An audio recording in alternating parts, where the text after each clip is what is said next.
بداية لو برومي تريماس 2025 رانا نشوفوا باللي الصادرات خارج قطاع المحروقات انهارت ب 16%، وهذا ادى في مجمله الى انهيار في صادراتنا في حدود 4%. سجل الميزان التجاري الجزائري في هذه الفترة عجزا قدره 269.3 مليار دينار، بعدما كان هذا الميزان يحقق فائضا في نفس الفترة من السنة الماضية في حدود 114.3 مليار دينار.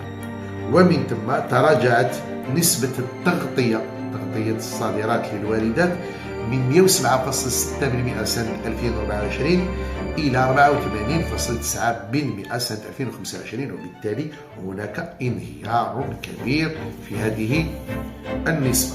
ما هي المنتجات التي شهدت تغيرات مرتفعة في استيرادها؟ أول شيء المشروبات زائد التبغ، الوقود ومواد التشحيم والمنتجات ذات الصلة، الزيوت والشحوم. بالمقابل الآلات والعربات، عربات السير والسيارات، انهار استيرادنا منها ب 19.8%، وهذا ما يعزز ويظهر الأزمة التي يعيشها المواطن الجزائري في اقتناء سيارات جديدة. تعلمون أن المحروقات هو المكون الرئيسي للصادرات الجزائرية.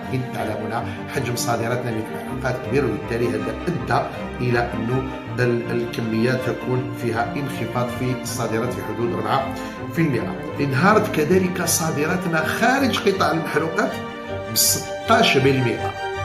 إذن حكاية ترقية الصادرات خارج قطاع المحروقات في الثلاثي الأول تراجعنا.